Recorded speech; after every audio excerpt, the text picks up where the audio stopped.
कहानी है रामपुर गांव की, जहां के मर्द महिलाओं को हमेशा नीचा दिखाने की कोशिश में रहते। अरे अभी तक खाना नहीं आया, क्या मुझे एक और शादी करने की जरूरत है? नहीं जी नहीं, ऐसा मत करना, वरना मैं कहाँ जाऊंगी। खाना लेकर मैं अभी आई जी। गांव की पंचायत में भी फैसले हमेशा औरतों के खिलाफ ही रहते। मैं जो फैसला सुनाता हूँ वो भगवान की आज्ञा होती है। इस लड़के ने अपने मन से शादी करके अच्छा नहीं किया। लड़के को घर भेज दो और इसकी शादी इसकी जाति की किसी लड़के से करवा दो, लेकिन ये लड़की, इसे तो गांव के बाहर निकाल दो। नहीं नहीं जमींदार साहब, ये क्या बोल रहे हैं?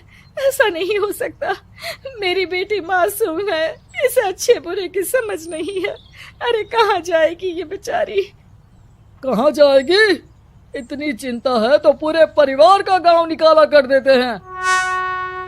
चाहे जो हो, अगर बेटियों को कंट्रोल नहीं कर सकते तो गांव में रहने का कोई मतलब नहीं है। यहाँ औरतों को दब कर रहना होगा। कोई भी अपने हिसाब से कुछ नहीं कर सकता, सब ईश्वर की मर्जी से ही होगा। तभी गांव का एक आदमी दौड़ा दौड़ा आता है।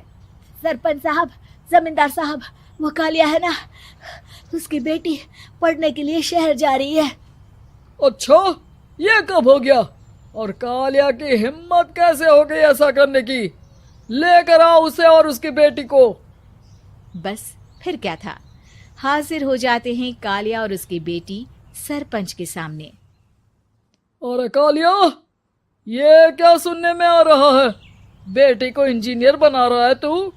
और ये बता, गांव में तो स्कूल नहीं है, फिर कहां से इतनी क्लास पास कर गई तेरी बेटी?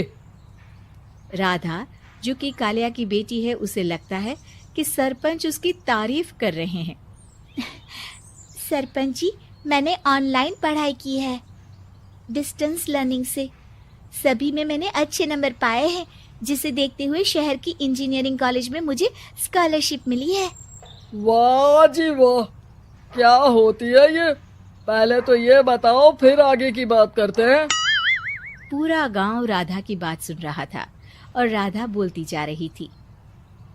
तो ऐसे मैं फ्री में एक अच्छी शिक्षा लेकर गांव में जो कुछ परेशानियां हैं, जैसे बिजली, पानी और इंटरनेट जैसी समस्याओं के लिए काम करूंगी।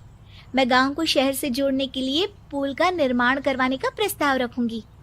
मुझे पूरी उम्मीद है कि जल्द ही हमारा गांव भी तरक्की की राह पर चल पड़ेगा। राधा की बात सुनकर सारे गांव वाले ताली बजाने लगते हैं। सरपंच को समझ नहीं आता कि वो क्या करे। चुप रह नादान लड़की, गांव के खिलाफ जाने के लिए तुझे गांव से बेदखल कर दिया जाएगा, वो भी पूरे परिवार के साथ। और हाँ, अगर ठीक से गांव में रहना चाहती है तो ये पढ़ाई लिखाई छोड़ दे। हम तेरे लिए गांव का कोई होनहार लड़का देखेंगे। तभी हाँ जी, और ना ही कोसों दूर पानी के लिए भटकना पड़ेगा। हमारे बच्चे भी अच्छी पढ़ाई कर सकेंगे और आगे बढ़ेंगे, ना कि हमारी तरह खेती करते बैठेंगे। क्यों गांव वालों, राधा बिटिया का साथ देना चाहिए ना। सरपंच देखता है कि गांव राधा के साथ है तो वो चुप हो जाता है। वो घर आकर अपने सलाहकार से बात करता है, जो बहुत ही चालाक किस्म का इंसान होता है। अरे सरपंच साहब, आपको बहुत ही होशियारी से काम लेना पड़ेगा। एक बार गांव तरक्की कर गया, यहाँ के बालक पढ़ लिए तो कोई ना पूछेगा आपको। और फिर ये जो बेटा और बेटी है ना आपके, इनको भी आम लोगों की तरह ही जीवन जीना होगा। हाँ, लेकिन करे तो क्या करे? वो ना आप मुझ पर छोड़ दीजिए, बस मैं जैसा बोलूं करते जाइए। अगले रोज सुबह जब गांव वाले सोकर उठते हैं तो राधा के घर के बाहर और साथ ही वो लोग जिन्होंने राधा का सपोर्ट किया था, उनके घर के आगे लाल रंग से कल आऊंगी लिखा होता है। कल आऊंगी, ये क्या होता है? अरे यह तो खून से लिखा है, लगता है कोई भूत प्रेत या चुड़ैल का साया है। चलो सरपंच जी के पास चलते हैं। सभी सरपंच के पास जाकर उसे सारी बात बताते हैं। और ये तो बड़ी मुश्किल की बात है। चलो, मैं एक बाबा को जानता हूँ, उन्हें बुला लेता हूँ। सरपंच बाबा को लेकर गांव के घर के बाहर जाता है। ओहो, तो ये वो चुड़ैल है जो उन लोगों को निशाना बनाते हैं जो गांव को बदलने का सपना देखते हैं। वो गांव को ऐसे ही संपन्न देखना चाहती है। वो नहीं चाहती कि कोई बाहरी यहाँ का कायाकल्प करे। क्या तुम लोगों में से किसी ने गांव को बदलने की सोच रखी है? तभी राधा की माँ रोते रोते आती है। मेरी राधा घर से गायब हो गई है। अरे कोई तो बचाओ, मेरी बच्ची कहाँ गई?